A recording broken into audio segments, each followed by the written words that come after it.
Vande Mataram dear students. हम लोग देख रहे थे पार्ट नंबर 16 चंद्रशेखर वेंकट रमन, जिसके अंदर हम लोग उसका अभ्यास देख रहे थे। अभ्यास में आज हम देखने वाले हैं प्रश्न नंबर 3। उचित विकल्प चुनकर सही का चिन्ह लगाओ। प्रश्न क है, रमन किस विभाग की प्रतियोगिता परीक्षा में प्रथम आए? रक्षा विभाग की, स्वास्थ्य विभाग की, वित्त विभाग की या फिर शिक्षा विभाग की? वो कौन सी परीक्षा में प्रथम आए थे? वित्त विभाग की। Okay, financial department. तो यहाँ पे आएगा सही का निशान। प्रश्न क है, रमन को ऑक्सफोर्ड विश्वविद्यालय इंग्लैंड से सेमिनार में भाग लेने के लिए कब निमंत्रण मिला था? 1900 में, 1909 में, 1918 में या फिर 1921 में? ओके, तो उनको कब मिला था इनविटेशन? 1921 में। तो यहाँ पे लगाएंगे सही का चिन्ह। प्रश्न ग है, वेंकट रमन की महत्वपूर्ण खोज को किस नाम से जाना जाता है? वेंकट प्रभाव, समुद्री प्रभाव, रमन प्रभाव या फिर सूर्य प्रभाव? कौन से नाम से जाना जाता है? रमन प्रभाव। ओके, तो उसके सामने वाले बॉक्स में करेंगे सही का चिन्ह। अब हम देखेंगे एक्सरसाइज में आगे भाषा की बात, यानी हमारे चैप्टर का ग्रामर सेक्शन। इसके अंदर दिया गया है प्रश्न 1, समानार्थी शब्दों का मिलान करो। यानी यहाँ पे जो वर्ड लिखे हुए हैं उसके समानार्थी शब्द हमें सामने से ढूंढ के उसके साथ उसको मैच करना है। खंड ए के अंदर पहला वर्ड है, पहला शब्द है विद्वान। तो विद्वान का समानार्थी बनेगा बुद्धिमान। प्रसिद्ध, प्रसिद्ध शब्द का समानार्थी बनेगा विख्यात। हैरान, हैरान शब्द का समानार्थी शब्द बनेगा चकित। अध्यापक, अध्यापक का समानार्थी शब्द बनेगा गुरु। छात्र, छात्र का समानार्थी शब्द बनेगा विद्यार्थी।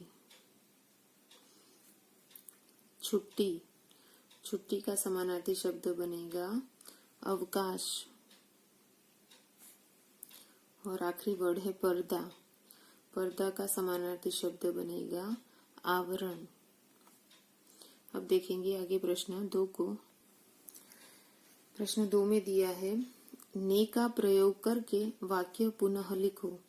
यानी भारत में समय समय पर प्रतिभाओं का जन्म हुआ है। इसके अंदर भारत में समय समय पर प्रतिभाओं ने जन्म लिया है।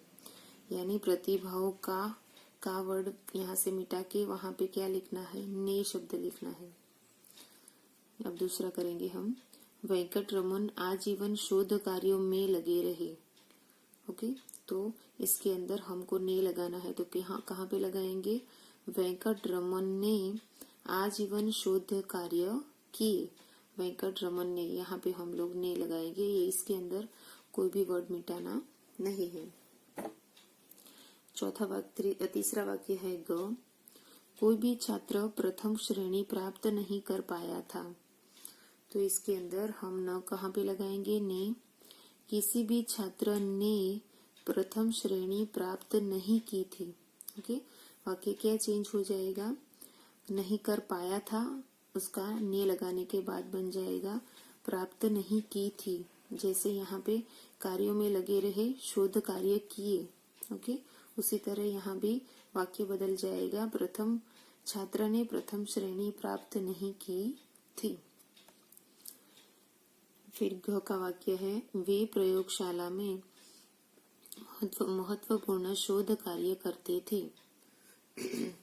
तो वे का हमको ने लगाना है, तो हम पूरा वर्ड लगाएंगे उन्होंने।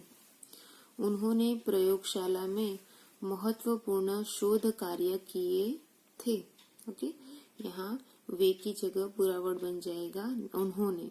ओके, उन्होंने प्रयोगशाला में महत्वपूर्ण शोध कार्य किए थे। अब देखेंगे प्रश्न नंबर 3, पढ़ो, समझो और लिखो। एक वचन, बहुवचन और परसर्गों के साथ प्रयोग। एक वचन के अंदर है छात्र पत्र लिखता है, तो उसका बनेगा छात्र पत्र लिखते हैं। छात्र पत्र लिखता है, छात्र पत्र लिखते हैं। और यहाँ पे आएगा छात्रों ने पत्र लिखे, परसर्गों के साथ प्रयोग। दूसरा वाक्य है गायक गीत गाता है, एक वचन है, तो उसका बहुवचन बनेगा गायक गीत गाते हैं। और उसका परसर्गों के साथ प्रयोग बनेगा गायकों ने गीत गाए। एक वचन का वाक्य है बिल्ली दौड़ती है, तो उसका बहुवचन बनेगा बिल्लियां दौड़ती है। और परसर्गों के साथ प्रयोग करके उसका वाक्य बनेगा बिल्लियों ने दौड़ लगाई। एक वचन का वाक्य है लड़का खेल खेलता है, उसका बहुवचन बनेगा लड़के खेल खेलते हैं। और परसर्गों के साथ उसका प्रयोग बनेगा लड़कों ने खेल खेले। अब हम देखेंगे प्रश्न 4, करण कारक और अपादान कारक का विभक्त चिन्ह से है। दोनों कारकों में से के प्रयोग से बहुत अंतर है। करण कारक में से का प्रयोग माध्यम, साथ अथवा द्वारा के लिए होता है। अपादान कारक में से का प्रयोग अलग होने के अर्थ में किया जाता है। जैसे कि मैं कलम से लिखती हूँ, इस वाक्य में कलम लिखने की क्रिया का माध्यम या साधन है, अतः यह कारक करण कारक है। और वह विद्यालय से घर जाता है, इस वाक्य में से का प्रयोग विद्यालय से अलग होने के अर्थ में है, अतः यह अपादान कारक है। इसके अंदर विभक्ति की दो प्रकार है, करण कारक और अपादान कारक के बारे में बताया है कि अपादान और करण कारक और अपादान कारक दोनों के अंदर विभक्ति का चिन्ह से लगाया जाता है, परंतु से का प्रयोग दोनों में से लगता है, परंतु प्रयोग बहुत ही अलग है, उसके प्रयोग में बहुत ही अंतर है। जैसे कि करण कारक में से का प्रयोग होता है तो वो माध्यम, साथ अथवा द्वारा के लिए होता है। ओके। और अपादान कारक के अंदर से का प्रयोग अलग होने के अर्थ में किया जाता है। जैसे कि मैं कलम से लिखती हूँ, यानी यहाँ पे कलम लिखने की क्रिया का माध्यम है। ओके, लिखने की क्रिया का माध्यम क्या है? कलम है, अतः ये कारक चिन्ह है क्योंकि माध्यम के रूप में से का प्रयोग हुआ। जबकि दूसरा वाक्य है वह विद्यालय से घर जाता है। ओके, यहाँ पे से का प्रयोग क्या हुआ? वो विद्यालय से अलग होने का अर्थ बताता है कि वो विद्यालय से घर जाता है, यानी ये क्या बनता है? अपादान कारक बनता है। अब उसकी एक्सरसाइज में देखेंगे, निम्नलिखित वाक्यों को पढ़कर कारक का नाम बताओ कि ये कौन सा कारक है, करण कारक है या फिर अपादान कारक है। पहला वाक्य क है, वेंकट रमन की प्रतिभा से अध्यापक भी चकित होते थे। ओके, तो इसके अंदर क्या बताया गया है? उनकी प्रतिभा के माध्यम से वो चकित होते थे। ओके, तो माध्यम के लिए यूज हो जा, उनके द्वारा, उनके माध्यम से वो चकित होते थे, तो इसीलिए यहाँ पे ये बन जाता है कारक, करण कारक। ओके, दूसरा वाक्य है, वे बस से प्रयोगशाला जाते थे। तो यहाँ पे से किस अर्थ में प्रयोग हुआ कि वो बस से अलग होके, वहां से अलग होके प्रयोगशाला पहुंचते थे, तो ये बन जाएगा यहाँ पे बस से, तो बस के द्वारा, बस के माध्यम से प्रयोगशाला जाता था, बस से छूट के प्रयोगशाला जाता नहीं था। ओके, तो ये बस के माध्यम से प्रयोगशाला जाते थे, तो ये वापस क्या आ जाएगा? माध्यम से जाते थे, तो ये वापस बन जाएगा करण कारक। ओके, अपादान कारक नहीं आएगा क्योंकि वो बस को छोड़ के प्रयोगशाला नहीं जाते थे, परंतु बस में बैठ के प्रयोगशाला जाते थे, बस के माध्यम से प्रयोगशाला पहुंचते थे, इसीलिए ये बनेगा करण कारक। ओके, अब देखेंगे ग का वाक्य, इंग्लैंड सेमिनार में भारत लौटकर वे शोध कार्य में जुट गए। यानी इंग्लैंड के जो सेमिनार से वो सेमिनार से जब वो भारत पहुंचे तो वो शोध कार्य में जुट गए। यानी इसके अंदर क्या आएगा, अपादान कारक आएगा। कैसे?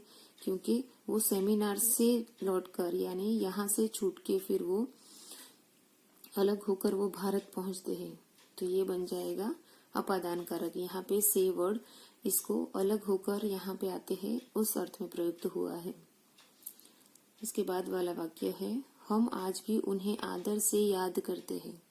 ओके, आदर के द्वारा, आदर के साथ। ओके, तो ये से साथ के इंटेंस में या द्वारा के इंटेंस में यूज हुआ है, साथ या द्वारा के इंटेंस में, इसीलिए ये बन जाएगा करण कारक। ड का वाक्य है लास्ट, 21 नवंबर 1970 को वे संसार से विदा हो गए। ओके, वे संसार से विदा हो गए यानी संसार से वो अलग हो गए। अलग होने के लिए से वर्ड यूज हो तो वो बन जाएगा अपादान कारक। ओके, तो ऐसे हम सारे वर्ड पढ़कर उसके अंदर कारक चिन्ह लगाकर उसको लिखेंगे। हमारे यहाँ पे चैप्टर खत्म होता है और ये हमारे सिलेबस का लास्ट चैप्टर था, तो यहाँ पे हमारे सारे चैप्टर खत्म होते हैं। तो आप सारे चैप्टर की अच्छे से पढ़ाई करना और एग्जाम के लिए अच्छे से तैयारी करना। Okay, bye students.